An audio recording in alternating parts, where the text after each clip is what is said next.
Hello, guys. I'm co-founder and CTO of Spark. My name is Aman, and today I'm presenting here a very unique, investment opportunity for all of the one who are right now present in the meeting. So, what is Spark? So, basically, Spark is an experiential dating platform, and we are headquartered in Singapore and currently operating in Thailand, Bangkok.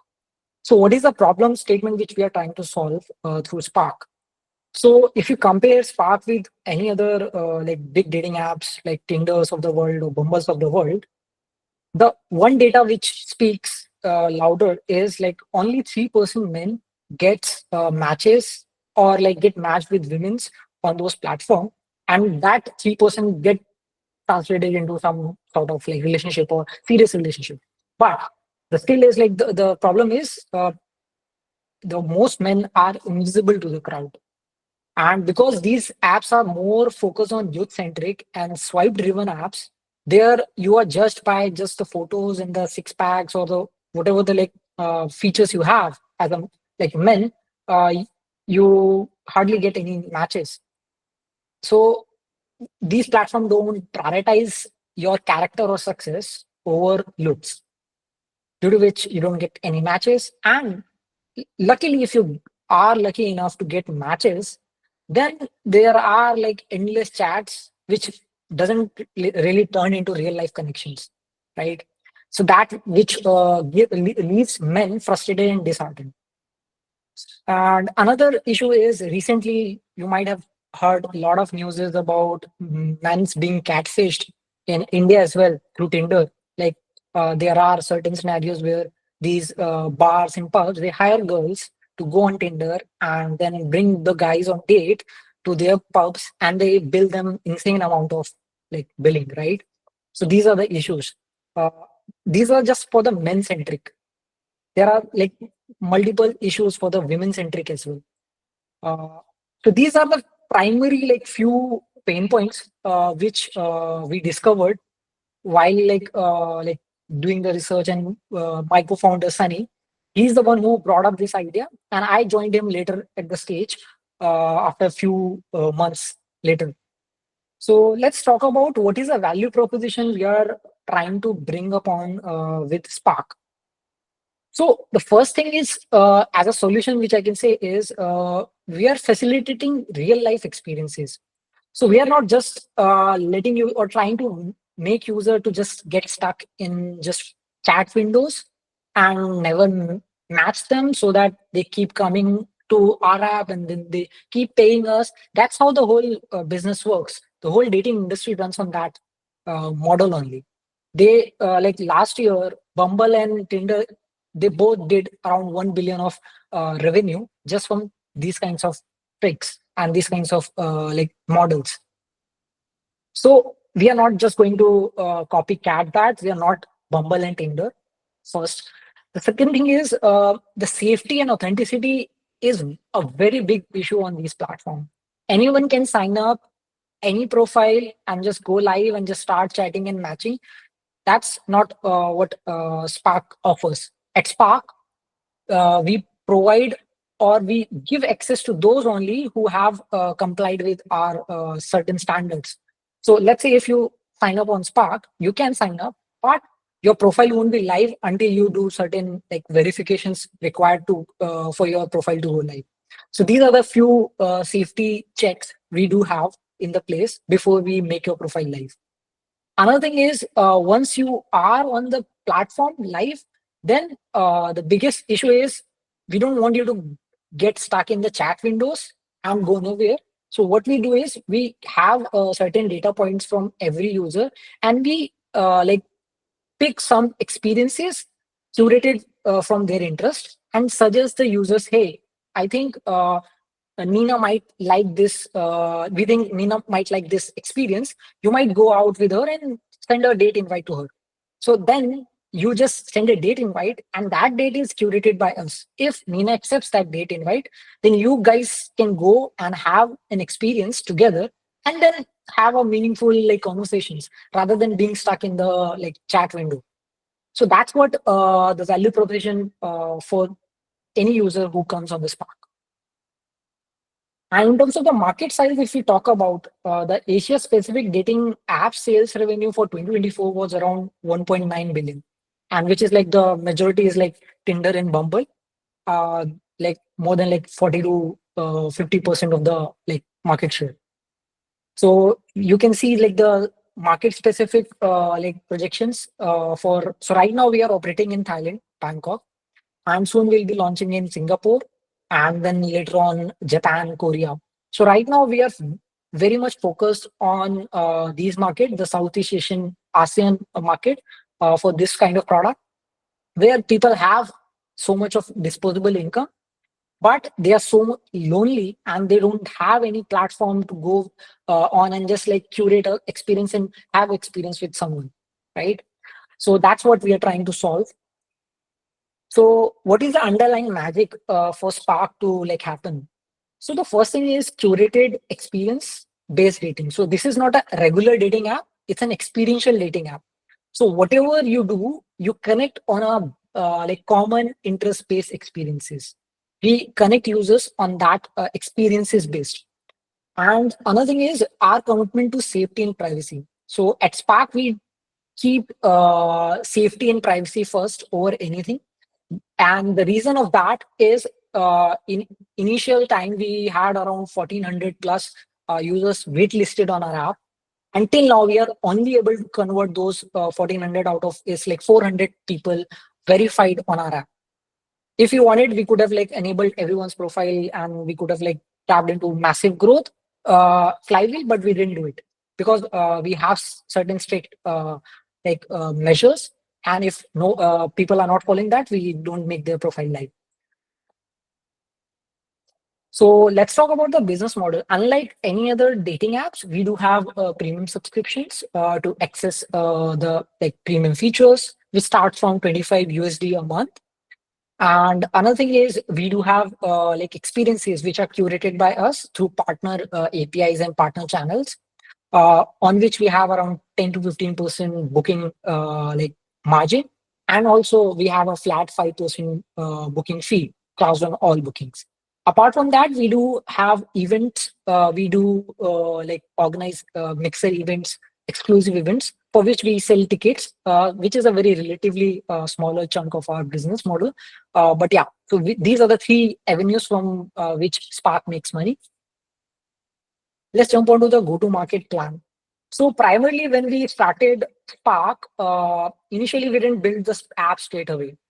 What we did is we started with mixer events. We try to understand the market, like how people like interact and what they need really. So then we started with mixing events, and then we started getting more and more waitlist build up, and then we got enough signals. Okay, let's build a platform, let's build the product, and we took like feedback. We released the like beta, and then slowly we got the signals that okay, mixer event works for us, and that's the one of the our GTM as well.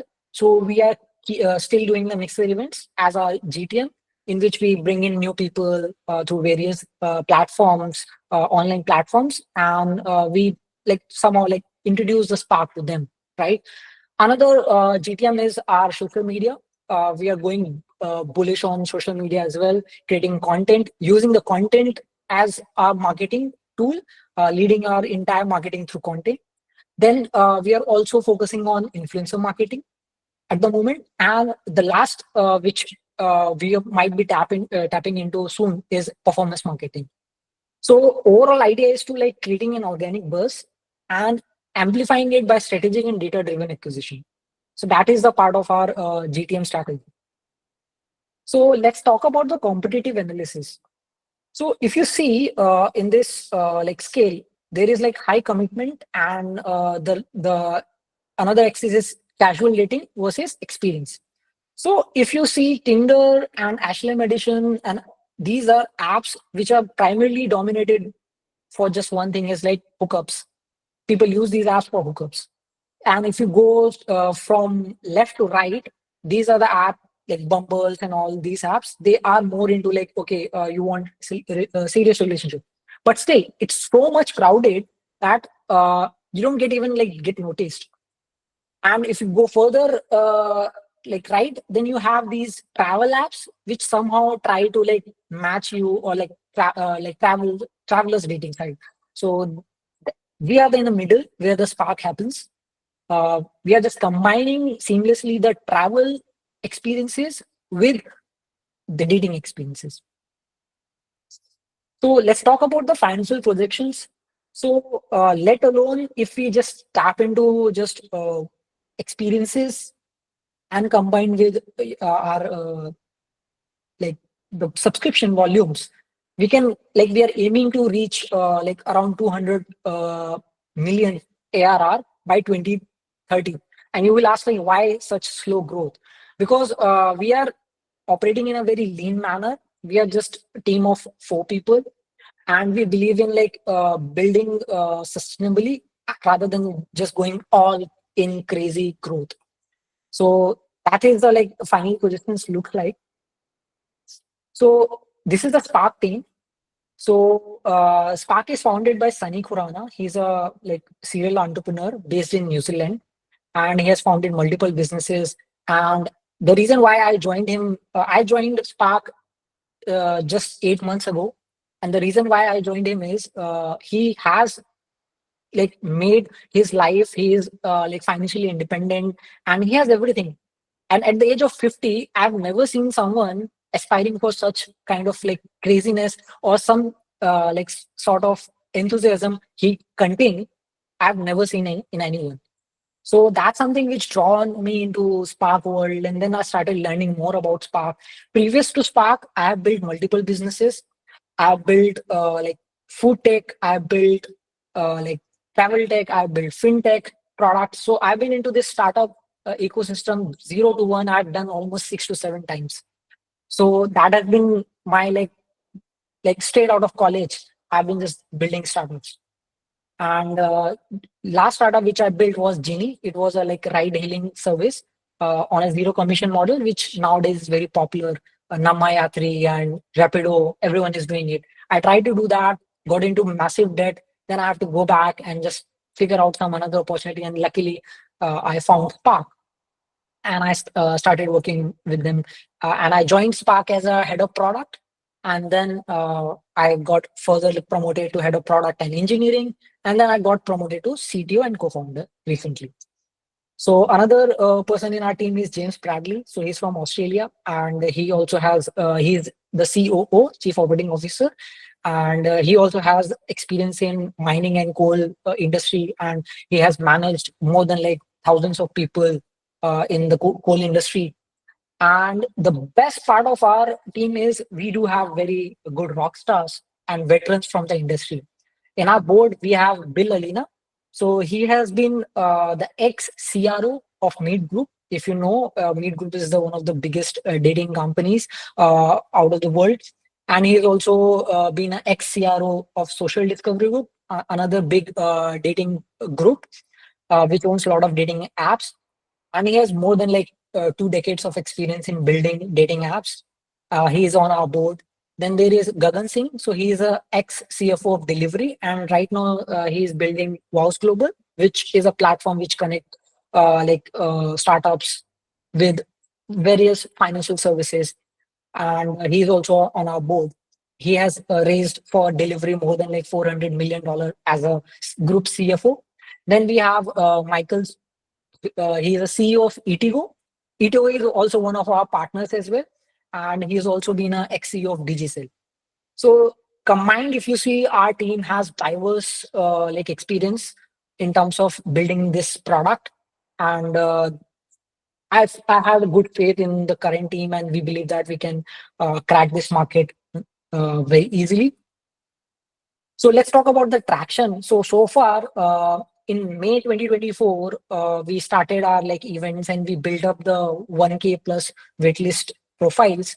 And then we got around on June 2024, we released our closed beta for iOS and Android. And then July 2024, we released our open beta. And then in September 24, we secured a partnership with Hungry Up. So Hungry Up is similar to like Dine Out, and it is a number one leading platform in Bangkok and Thailand. and this recently launched in Singapore as well. So we have secured a partnership with them. So all the experiences which are curated are integrated to Hungry Up API, and these are the white label experiences. And in November, we also had a major win. We secured a partnership with KKD. So KKD is also one of the biggest experience provider platform, and we secured the deal with them. And now we're in the process of integrating their APIs in our platform. So soon we'll be having the exposure of more than 5,000 experiences across the globe. So that gives us bigger canvas to paint on. And in December, we went public. So we released our public version, open for everyone. And so far, if you talk about the traction, so we have around 400 active users with verified profiles. And out of which we have around 1,100 waitlisted users. And so far, we have raised 410K USD. And apart from that, we have a few alpha users from the alpha state paying memberships. And so far, we have done 12 mixed events. So this is the like hell of a ride for us. And so for the ask, we are raising another round of $1 million at 3.5 million valuation. And this is the like where we are spending. So the 40% of the funds will be utilized for product maturity to make it better, introduce more AI features, and also in 25% will be used in sales and marketing, 15% will be for operations, and 14% will be for customer support, and the 6% will be contingency reserves.